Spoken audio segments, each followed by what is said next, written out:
सोच क्या ही हो क्या बनवाना है? तो वो कुछ सोच के रखे तुम देखो। इसको थोड़ा और नीचे कीजिए ना। हाँ इतना कीजिए। अरे बाप रे बाप, तुम पागल हो गई हो? इतना डीप गला पहनोगी? अच्छा तुम देखो ना हम कितना अच्छा बनवाएंगे इस बार, सब देखते रह जाएगा। दीदी इसको थोड़ा टाइट कीजिए। हाँ दीजिए ना, कीजिए। पगला गई हो तुम? तुम्हारा माथा खराब हो गया, तुम इतना टाइट सूट पहनोगी? तुम देखना, अगर अच्छा नहीं लगेगा ना तो हम बदलवा देंगे। पूरा गांव देखता रह जाएगा, इतना अच्छा लगेगा। और थोड़ा टाइट कीजिए। हाँ इतना ले जाइए, बस इतना। तुम पिटवा दोगे। और देखिए अगर अच्छा नहीं बनेगा तो हम पैसे नहीं देने वाले आपको। और नीचे में ना लेस लगा दीजिएगा, हम एकदम चाहते हैं कि हम वो टीवी हीरोइन जैसे दिखे। इसका एकदम चिकना सा पेट और मोर जैसी चाल हो। एक दिन ठाकुर साहब हमारी दुकान पे आए थे। ये क्या भद्दा कपड़ा सी रही है? क्या हुआ ठाकुर जी? आपको पता नहीं चला आपने क्या किया है? हमारा बिटिया लोगों का सूट सिला आपने, इतना छोटा छोटा बाजू, गला इतना लंबा, टाइट कपड़ा। इसको पहन करके गांव में घूमेगा तो नंगा नहीं दिखेगा। कपड़ा जल्दी से ठीक करके घर भिजवाइएगा, नहीं तो दुकान में धुआं भर देंगे, समझ गए ना? ये सब हुआ कब? 4 दिन पहले साहब, जब आशा अपने पति के घर से वापस आई थी। ये आशा शादीशुदा थी क्या? हाँ साहब। तो अपने घर वापस क्यों नहीं गई वो? नहीं पता साहब।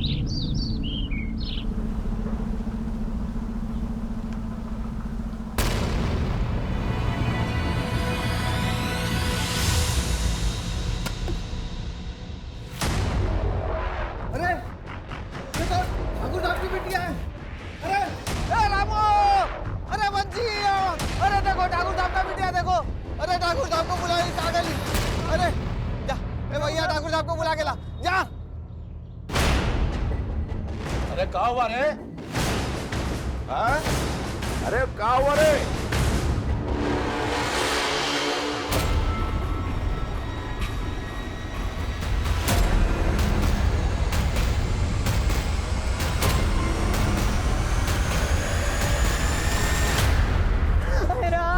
मैं क्या कर डाला? अरे मेरे इस उम्र में भरी जवानी का बूटा बाघ हमारा। चलिए पीछे हटिए, पीछे हटिए, पीछे हटिए। जवानी में बिटिया का लाश। बॉडी के पास में कोई नहीं आना चाहिए। अरे हमारा सांप लगेगा उस पापी को। इंस्पेक्टर साहब देखिए क्या होगा।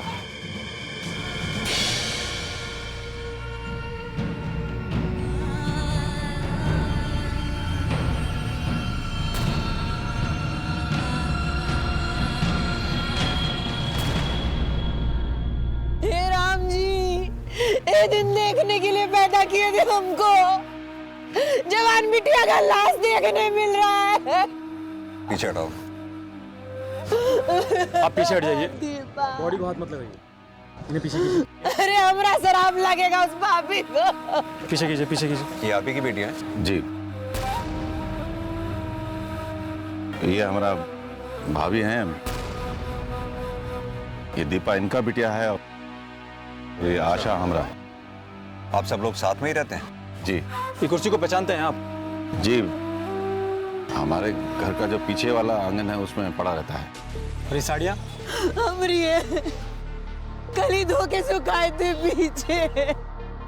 बोला खबरदार, कौन हाथ नहीं लगाएगा हमारी बच्चियों को। जब तक हमारी बच्चियों का कातिल पकड़ा नहीं जाएगा ना, तब तक ये ऊपर ही लटकी रहेंगी। अरे क्या कर रही हैं आप? देखिए, इतना इमोशनल होने से कोई फायदा नहीं। पोस्टमार्टम रिपोर्ट के आने के बाद ही ना पता चलेगा कि ये मर्डर का केस है या आत्महत्या का। हम पाल पोस के बड़ा किए थे इनको। हमारी बच्ची आत्महत्या नहीं कर सकती। हवलदार से कहो, जैसे ये लोग यहाँ से हट जाएं, बॉडीज को नीचे उतार लेंगे। सर।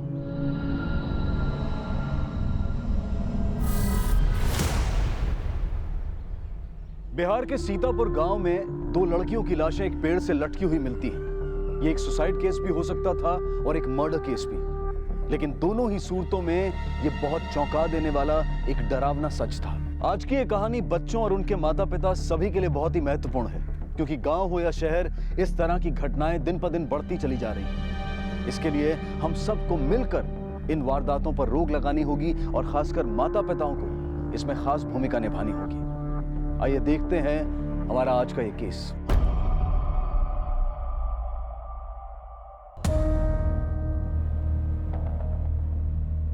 दीपा और आशा का कमरा यही है?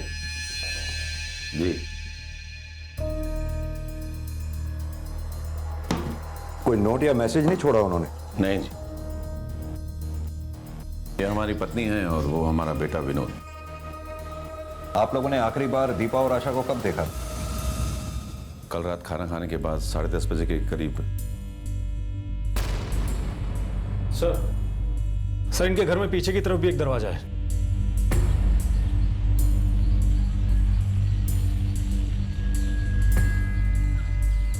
ठाकुर साहब एक बात बताइए, क्या आपके घर के लोगों का अपने घर के इस पिछले दरवाजे से भी आना जाना है? जी, लेकिन बहुत कम। सर ये भी तो हो सकता है कि वो रात को इसी रास्ते से निकली हो और किसी को पता भी ना चला हो। आप लोग अपने आप को क्या समझते हैं? अरे हमारी बिटिया रात को इस दरवाजे से बाहर क्यों जाएंगी?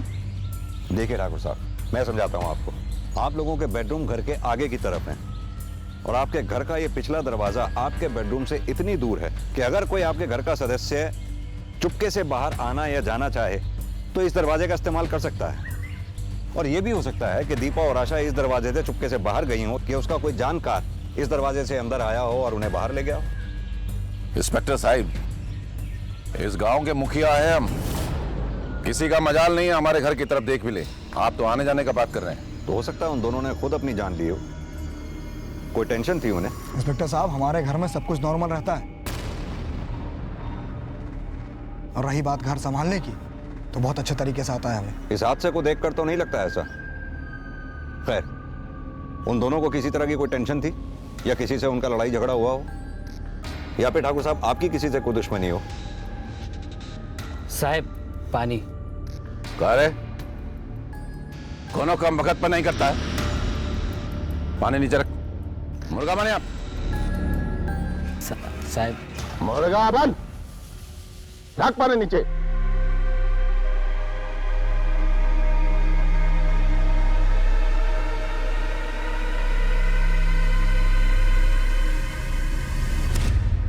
नहीं साहब, हमरा कोनो से कोई दुश्मनी नहीं।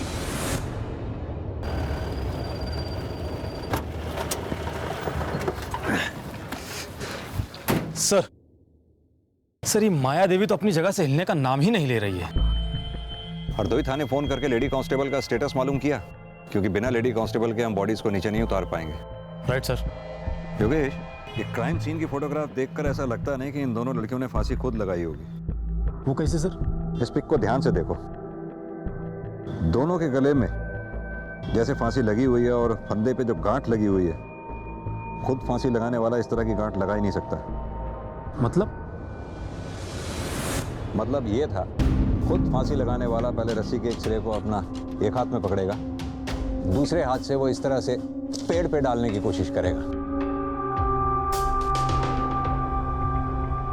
खुद फांसी लगाने वाला इस तरह से फंदा बनाएगा।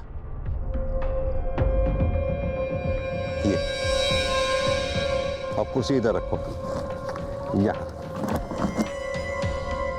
पकड़ो जरा कुर्सी, यहां सामने आकर। इस तरह से फंदा उसने अपने गले में डाला होगा, कुर्सी पैर से नीचे से खिसकाई और फंदा टाइट हो गया। आया समझ में? सर वो दोनों बॉडी भी तो हमको ऐसी ही मिली है। यही तो मैं कह रहा हूं योगेश, अगर ये दोनों का आत्महत्या का मामला होता तो घर में लगे पंखे से भी की जा सकती थी। घर से बाहर निकलकर चबूतरे पे पेड़ पे लटकने की क्या जरूरत थी? सर अगर हम ये मान लें कि मर्डर है तो दोनों को मारने का रीजन क्या होगा? और सबसे बड़ा सवाल तो ये है कि वो रात में बाहर गई क्यों? यही तो पता लगाना है। या तो फिर कोई उनका जानकार उन्हें किसी बहाने पिछले दरवाजे से बाहर ले गया, या वो खुद पिछले दरवाजे से बाहर निकल कर आए। हो ना हो, इसमें घर में से ही किसी सदस्य का हाथ हो सकता है।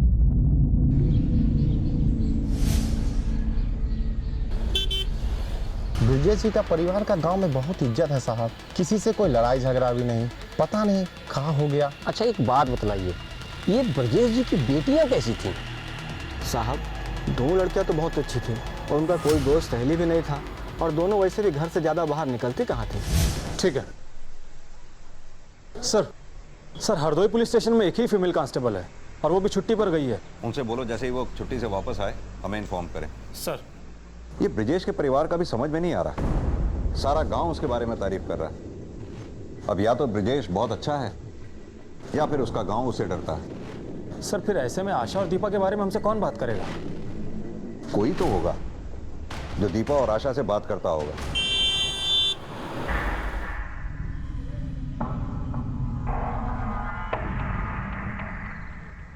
सर पता चला है कि ब्रिजेश के गांव के दर्जी से आशा और दीपा के कपड़ों को लेकर बहस हुई थी।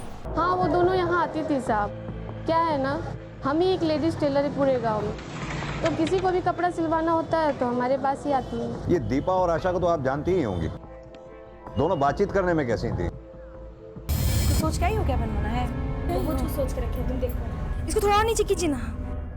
हाँ, इतना कीजिए।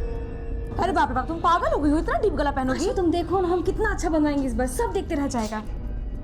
दीदी इसको थोड़ा टाइट कीजिए। हाँ दीजिए ना, कीजिए। पगला गई हो तुम, तुम्हारा माथा खराब हो गया, तुम इतना टाइट सूट पहनोगी? तुम देखना, अगर अच्छा नहीं लगेगा ना तो हम बदलवा देंगे। पूरा गांव देखता रह जाएगा, इतना अच्छा लगेगा। और थोड़ा टाइट कीजिए। हाँ, इतना ले जाइए, बस इतना।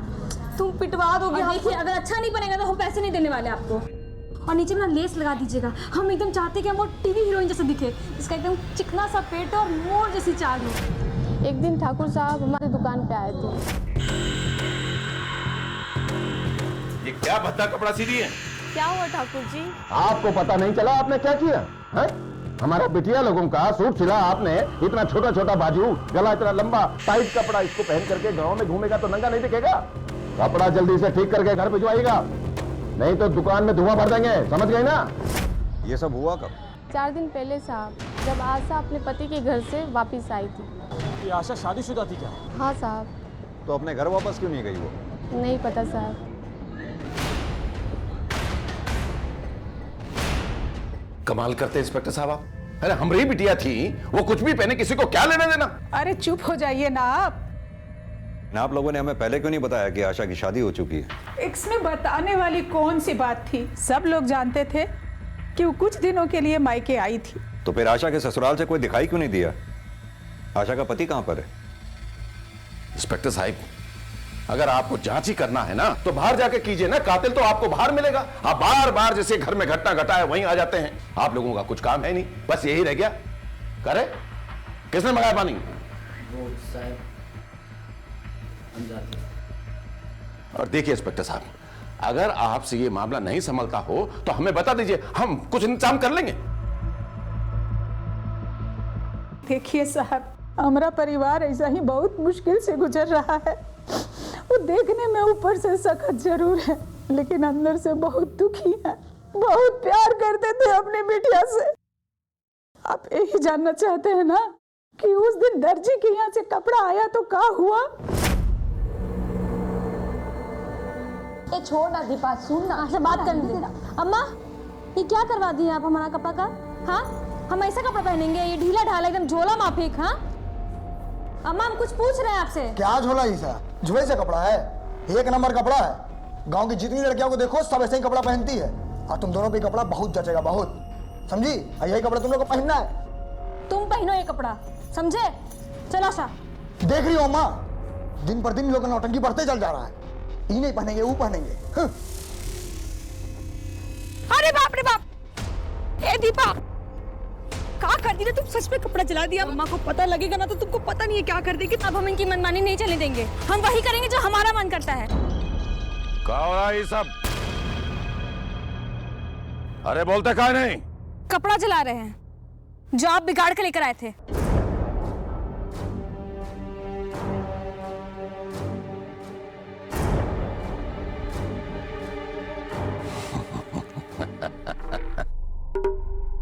कोनो बात नहीं।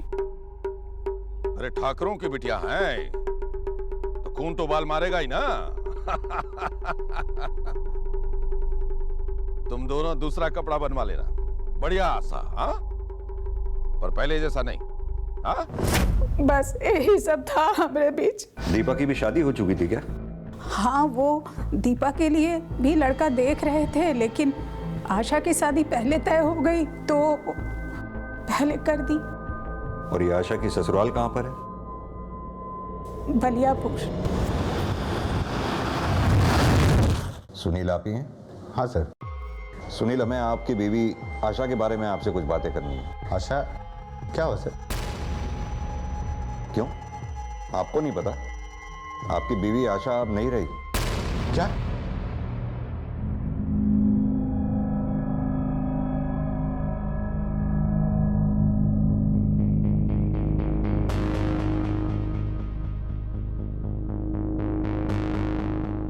क्या हुआ उसको? क्यों? आपके ससुराल वालों ने आपको खबर नहीं की? नहीं सर। दरअसल हमें दीपा और आशा की लाशें गांव में पेड़ से लटकी मिली। सुनील, आपको क्या लगता है, क्या दीपा और आशा की कोई ऐसी मजबूरी रही होगी जिसकी वजह से ये सब हुआ? हमको नहीं पता सर, लेकिन अभी 2-3 दिन से हमारी बात भी नहीं हो रही है। क्यों?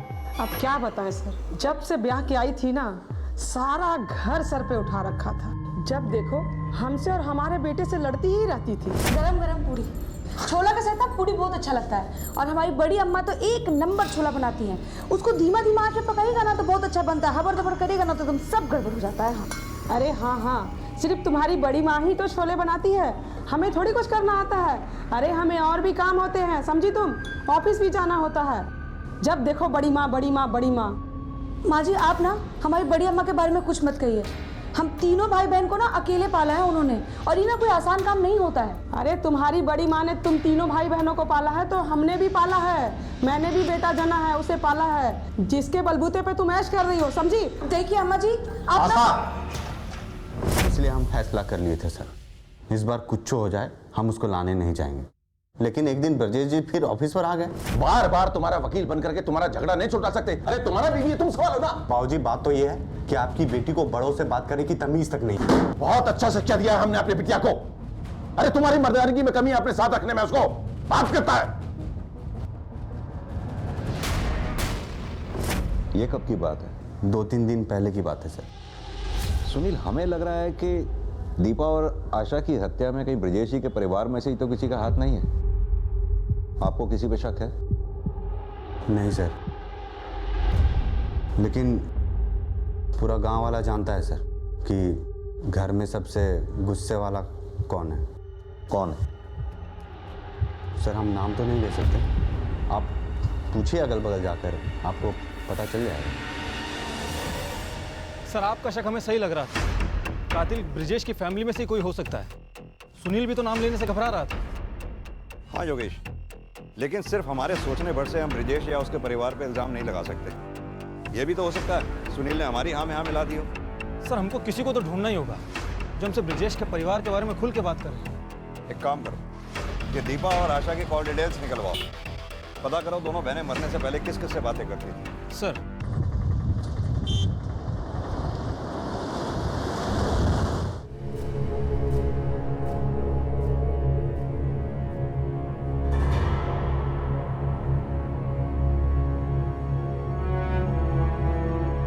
माया देवी जी, हमें ये बॉडी ले जाने दीजिए ना, नहीं तो ये यहीं खराब हो जाएगी। कानून का भी अपना एक तरीका होता है काम करने का, आप लोग समझाइए ना इन्हें।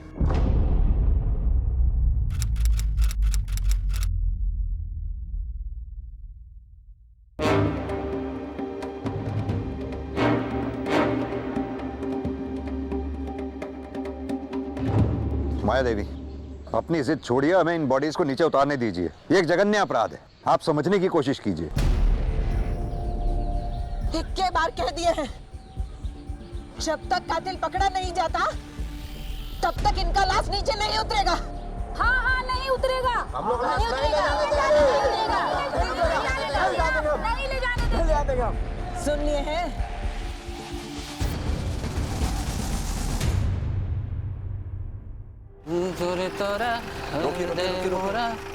ए शंभू जी, कहाँ जा रहे हैं? घर जा रहे हैं साहब। बैठिए, हम छोड़ देते हैं आपको। नहीं साहब, हम चले जाएंगे। बिठाइए योगेश इनको। हाँ सर। साहब हमें कहाँ ले जा रहे हैं? हम कहीं नहीं लेके जाएंगे, आइए बैठिए। चलिए। साहब घर में सबसे गुस्सेले तो विनोद बाबू ही है। आए दिन किसी न किसी के साथ मारपीट करते रहते हैं। कुछ दिन पहले वो पीसी वाले कमलेश को कूट दिए थे। ये विनोद का दीपा और आशा के साथ भी झगड़ा हुआ था।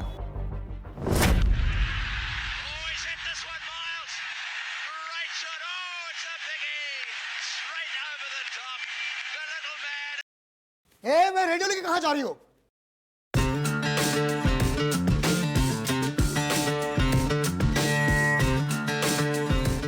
पता है अगर बाबूजी तुम लोग कैसे नाचते हुए देख रहे हैं तो मार के पैर तोड़ देंगे।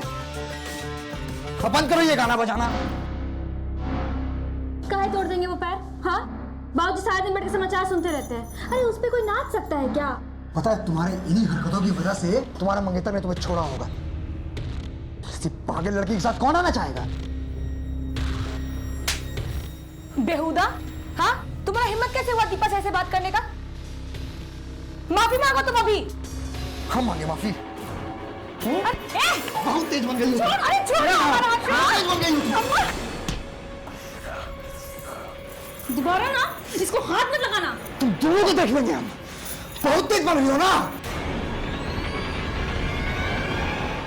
अच्छा, ये दीपा के मंगेतर का नाम क्या है? साहब, उसका नाम हरीश है। वो धर्मपुर का रहने वाला है। ठीक है, तुम जा सकते हो। योगेश, इस केस का भी कुछ समझ में नहीं आ रहा है। रोज कोई ना कोई एक नाम इस केस से जुड़ता चला जा रहा है। सर, हमने पता लगा लिया है। विनोद अक्सर गांव के देसी ठेके पर बैठा रहता है। और सर, हरीश से भी बात हो गई है। वो किसी काम से शहर से बाहर गया है।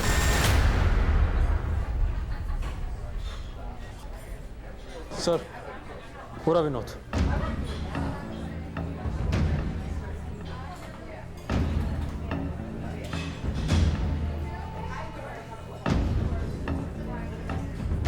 विनोद, तुमसे कुछ बात करनी है। बैठिए। यहाँ बात नहीं कर सकते हैं, बहुत शोर है। कोई चिल्लम चिल्ली नहीं। बहुत रौब है तुम्हारा। ठाकुर है इंस्पेक्टर साहब, कुछ कर सकता है। कुछ भी, जैसे पीसीओ वाले को मारना, यहाँ तक कि अपनी दोनों बहनों का कत्ल तक कर देना। लगता है आपको कोनो गलतफहमी हो गया है। कमलेश कान भरा है आपका। कमलेश ने हमें कुछ नहीं बताया। हमें पता चला था कि तुम दोनों के बीच में झगड़ा हुआ था। हाँ, लेकिन उसके पीछे एक कारण था। क्या देख रहे हो बे? इधर क्या हुआ?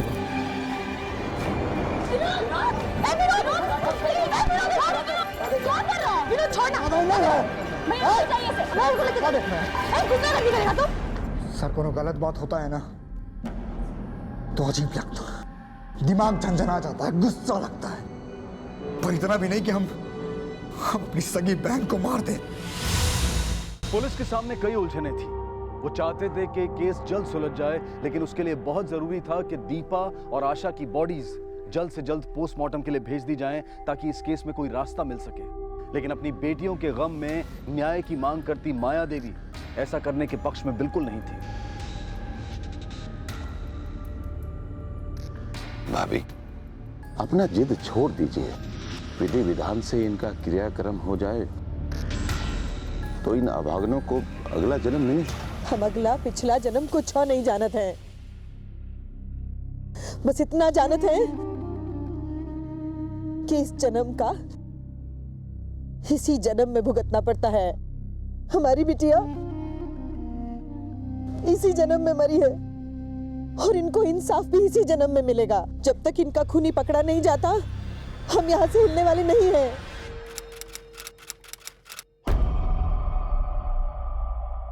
दीपा हमें बहुत पसंद थी सर। अरे हमने तो शादी की तारीख भी फिक्स कर दी थी। तो फिर सगाई काहे तोड़ दी तुमने? सगाई हमने नहीं, दीपा ने तोड़ा था। हरीश, हमें आपसे कुछ बात करनी थी। बोलो। सच बात तो ये है कि हम किसी और से प्यार करते हैं, आपसे शादी नहीं कर सकते।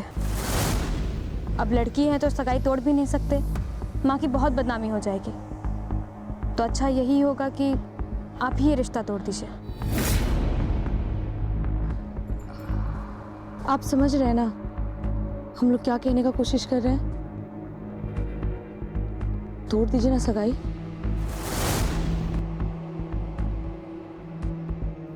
यही सच है सर। तो ये बात देवकी जी ने हमसे काहे छुपाई? अरे लड़की वाले हैं ना, और बदनामी से बचने की कोशिश तो सभी करते हैं। अच्छा, दीपा जिस लड़के से प्यार करती थी उसका जिक्र किया था उसने कभी तुमसे? नहीं सर।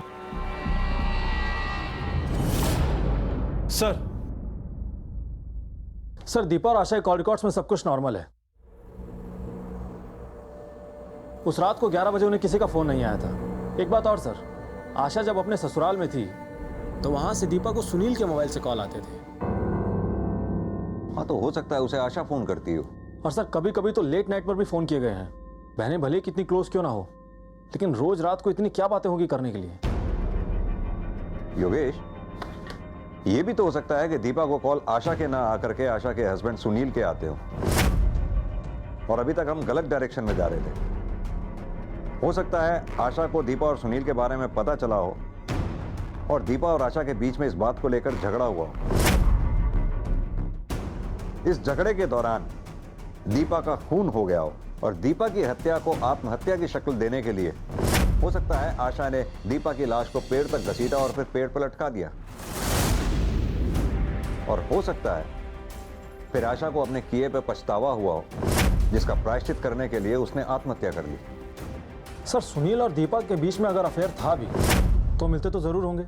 एक काम करो, सुनील के ऑफिस जाकर पता करो, क्या सुनील रोज ऑफिस आया करता था या फिर उससे ऑफिस में कोई मिलने आया जाया करता था। Okay sir. सर एक बात और, ये दीपा ने पिछले हफ्ते किसी मनीराम नाम के आदमी को कॉल किया था, 4 से 5 बार। योगेश, मनीराम कहीं वही आदमी तो नहीं जिसका जिक्र करके दीपा ने हरीश से सगाई तोड़ दी थी? ये कॉल रिकॉर्ड्स में मनीराम का एड्रेस कहाँ था?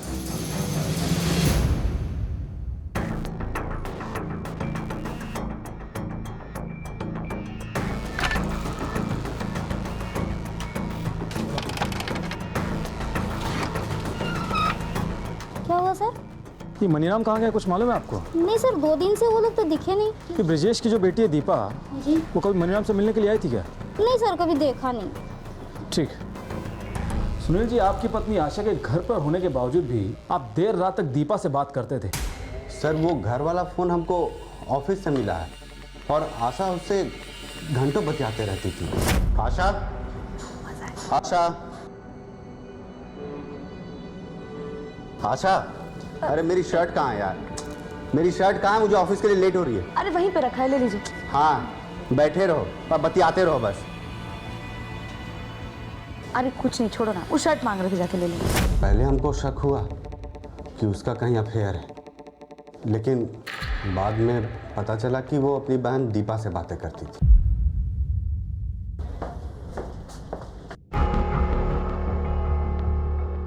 तो सुनिए। जी सर। ये सुनील डेली ऑफिस आते हैं क्या? जी सर, हर रोज़ आते हैं। अच्छा, इनसे कभी कोई लड़की मिलने आई है क्या? नहीं सर, आज तक कोई लड़की तो नहीं आई इनसे मिलने। सर ये भी तो हो सकता है कि सारा काम हरीश ने किया हो। सर दीपा ने सगाई तोड़ी थी तो हरीश का ईगो हर्ट हुआ था, तो उसने दीपा को मारना चाहा और बीच बचाव में आशा आ गई और उसी बीच बचाव में आशा भी मारी गई। योगेश, फिलहाल तो तुम साइबर सेल वालों से कहो कि वो मनीराम के फोन को ट्रेस करें। जैसे ही उसके बारे में कुछ पता चले हमें इन्फॉर्म करें। सर, बलियापुर थाने से एक महिला पुलिस मिल गई है। गुड।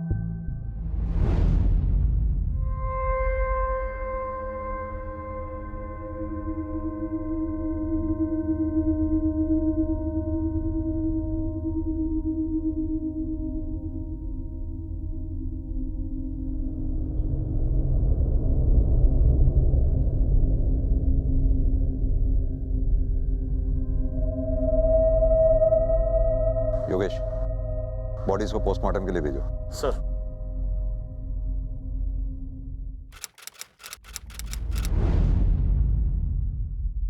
सर, हमें आपसे कुछ बात करनी है। सर ये हरीश है, दीपा का मंगेतर। क्या बात करनी है हरीश? सर अब तक तो मैं दीपा और आशा के मौत की वजह से चुप बैठा था, लेकिन अब हमें हमारे गहने वापस चाहिए। कैसे गहने? जो गहने हमने सगाई के वक्त दीपा को दिए थे। तो ये बात तुम हमसे क्यों कह रहे हो? जाकर ब्रिजेश और उनके परिवार से कहो। हम उनके घर गए थे, लेकिन वे कह रहे हैं कि गहने उनके पास है ही नहीं। एक काम करो, उन गहनों की रसीद या लिस्ट वो हमें दे दो। ठीक है सर।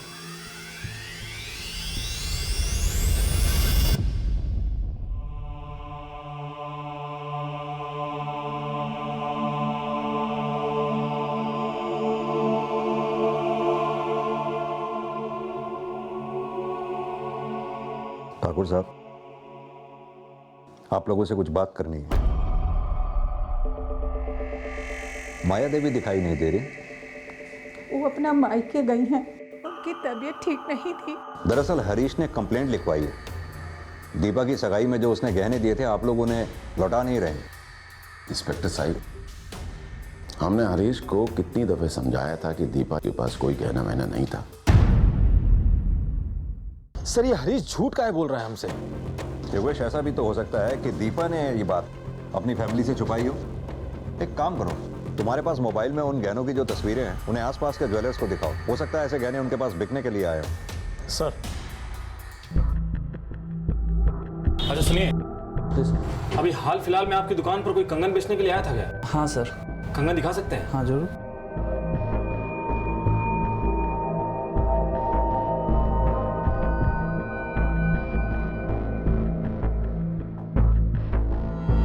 अच्छा, ये कंगन बेचने वाला कहाँ रहता है, कुछ पता है? इधर ही रहता है सर, 2 गली बगल में ही रहता है।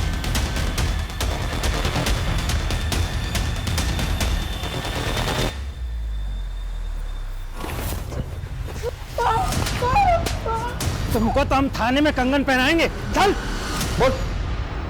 साहब हम सच बोल रहे हैं साहब। हम उन दोनों लड़कियों को नहीं मारे हैं साहब। हाँ, उन दोनों लड़कियों को गहने छुपाते जरूर देखे थे साहब हम।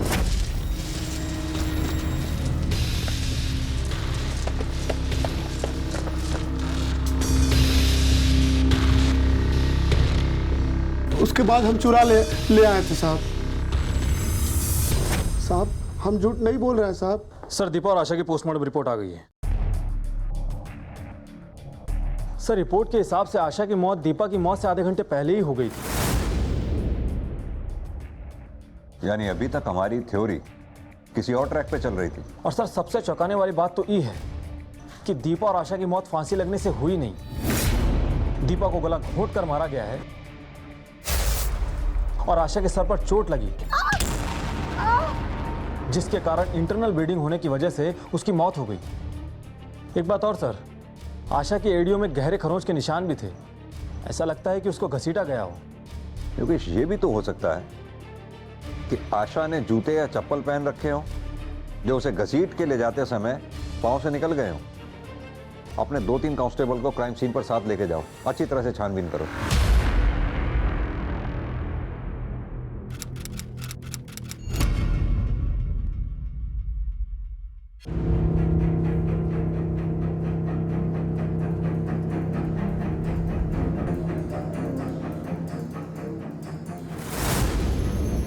सर यहाँ एक चप्पल मिला है।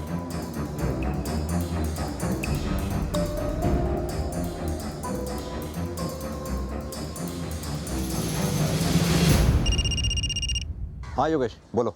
सर क्राइम सीन से थोड़ी दूरी पर हमें एक चप्पल मिली है। ऐसा लगता है कि चप्पल दोनों लड़कियों में से किसी एक की हो सकती है। वो चप्पल फॉरेंसिक टीम को भेजो, शायद कोई फिंगरप्रिंट्स मिले। ठीक है सर। मनीराम के कॉल डिटेल से कुछ पता चला? हाँ सर, फोन ऑफ करने से पहले मनीराम ने लखनऊ में इस नंबर पे बात की थी। ये नंबर सर। नंबर बोलो। 7898 56523। हेलो जी, मेरी बात मनीराम से हो सकती है? जी होल्ड करिए, बुलाता हूँ। योगेश, लखनऊ पुलिस से फौरन कांटेक्ट करो, उन्हें नंबर सेंड करो। उनसे कोई नंबर जिस भी एड्रेस पर रजिस्टर्ड है वहां से मनीराम को अरेस्ट करें। सर। साहब मैंने उन दोनों को नहीं मारा साहब। वो हम पता लगा लेंगे। पहले तुम ये बताओ कि दीपा तुम्हें इतने कॉल क्यों किया करती थी? वो मैं आपको नहीं बता सकता सर। कहीं ठाकुर साहब को पता चल गया तो वो मुझे नहीं छोड़ेंगे सर। ठाकुर साहब के हाथ तो तुम तब लगोगे जब हम तुम्हें छोड़ेंगे। क्या चक्कर था दीपा के साथ तुम्हारा? कोई चक्कर नहीं था सर। दीपा एक दिन मेरे दुकान पे आई थी। हमको ना मुंबई का 2 टिकट चाहिए था। मुंबई का? किस तारीख का? अगले हफ्ते का कोई भी तारीख चलेगा हमको। किस नाम से बनानी है? दीपा और आशा। ठीक है, हो जाएगा। ये हमको कब तक मिल जाएगा? कल मिल जाएगा।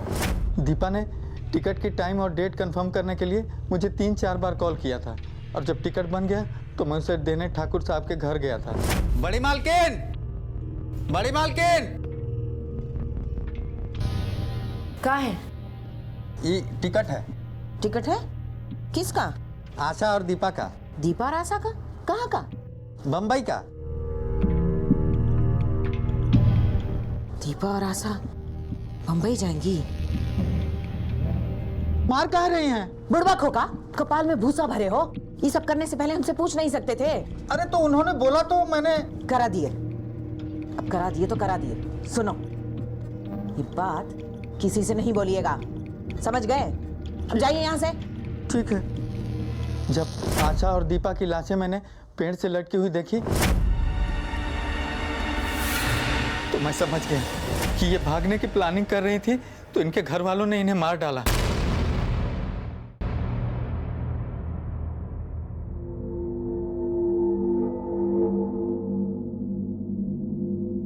विनोद जी बोल। भाभी को फोन लगा और बोल कि बच्चियों का आखिरी बार आकर के मुख दर्शन कर ले। माया देवी जी, आपसे एक काम था। बोलिए ना। ये एक एप्लीकेशन है, इस पे आपके साइन चाहिए थे। क्या लिखा है इसमें? इसमें लिखा है कि आपने हमें लाशों को उतारने की मंजूरी दे दी है और आपकी मंजूरी से ही लाशों का पोस्टमार्टम किया जाएगा। हमारा तबीयत ठीक नहीं चल रहा है और उस पर हम ज़्यादा पढ़े लिखे भी नहीं हैं। ये दस्तखत करने आता नहीं है हमको। कोई बात नहीं, अंगूठा लगा दीजिए। जी।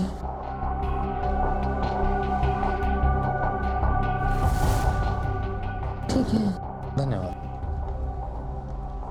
इंस्पेक्टर साहब, हमारी बच्चियों के कातिल का कुछ पता चला? अब जल्द ही पता लग जाएगा। चलो।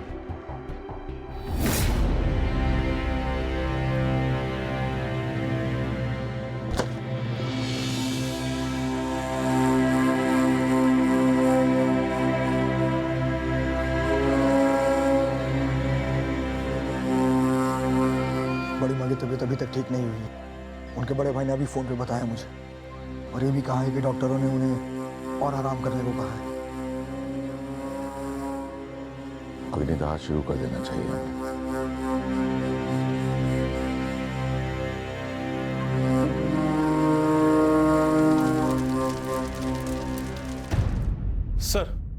सर माया देवी के फिंगरप्रिंट की रिपोर्ट। सर, आशा की चप्पल पर जो फिंगरप्रिंट हमें मिले थे वो माया देवी के फिंगरप्रिंट से मैच कर गए हैं। लगता है माया देवी से मिलने का समय आ गया।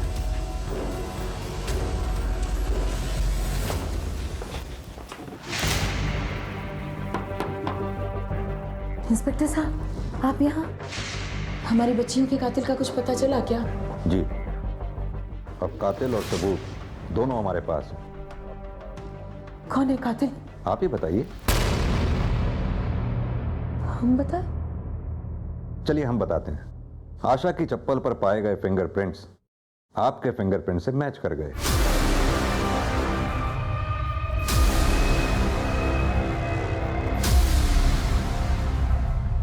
और क्या करते हम? दोनों मिलके परिवार का इज्जत मिट्टी में मिला दे रहे थे।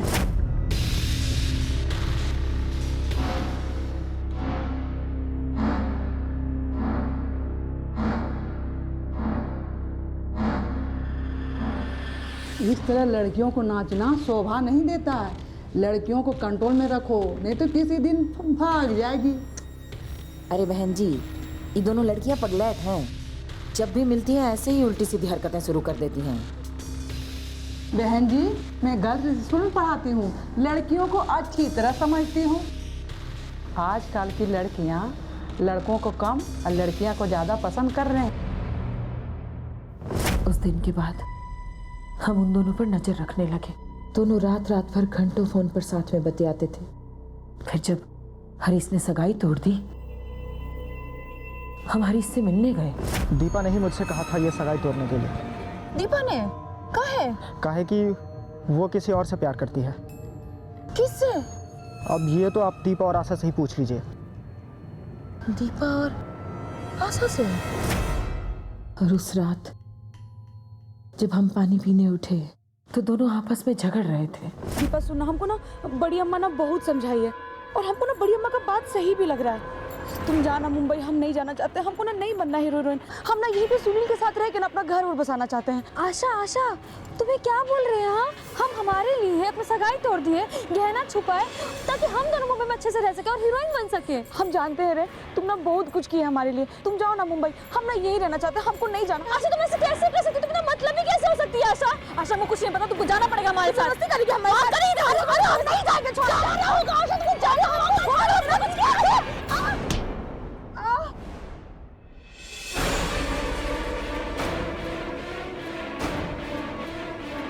आशा आशा आशा आशा अम्मा, वो हम बात कर रहे थे सिगीर के। आशा आशा, अरे ये तो मर गई। ये क्या करती हो बिटिया?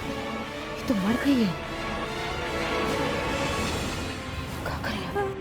नहीं नहीं अम्मा, नहीं, हम ऐसा कुछ नहीं किया था अम्मा।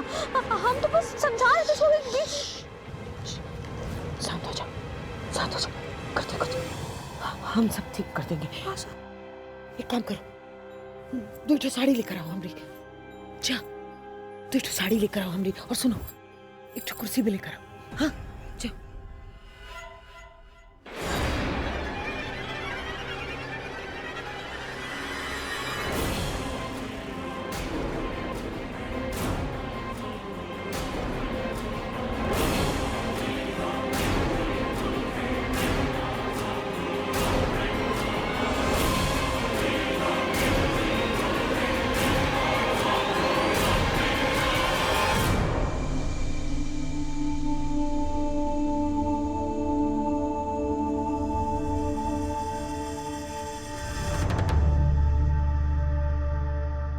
अपने कमरे में जा दीपा, अपने कमरे में जा। जा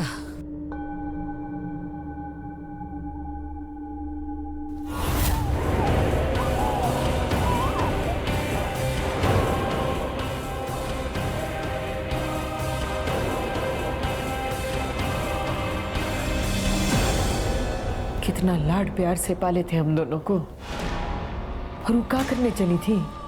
भाग जा रही थी। परिवार का नाम पर कलंक पोत देती।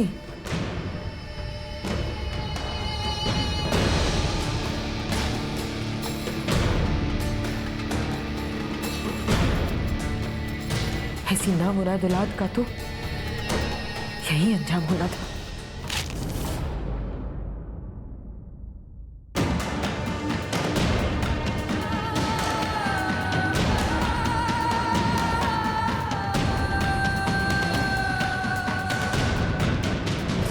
इसीलिए हमने उन्हें मरने के बाद भी पेड़ पर सड़ने दिया।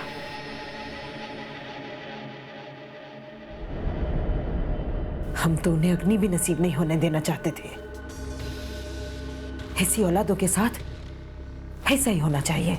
उन दोनों को जान से मारने की बजाय अगर प्यार से समझाया होता तो वो दोनों जिंदा होती। ले चलो।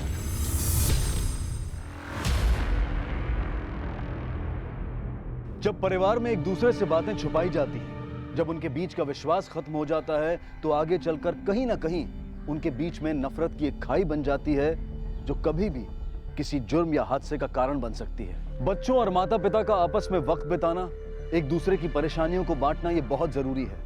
हमें ये समझना होगा कि हमारी सबसे बड़ी दौलत हमारा वक्त ही है, और उसे अपने परिवार और अपने बच्चों के साथ बांटना एक खुशहाल जीवन की निशानी है। दीपा और आशा भी इन्हीं हालात का शिकार थी, और घर वालों की जरूरत से ज्यादा पाबंदियां उनके लिए दुख और घुटन बन गई थी, जो कि शायद माया देवी समझ नहीं पाई, और गुस्से और आवेश में वो गुनाह कर बैठी जिसकी सजा पूरे परिवार ने भुगती।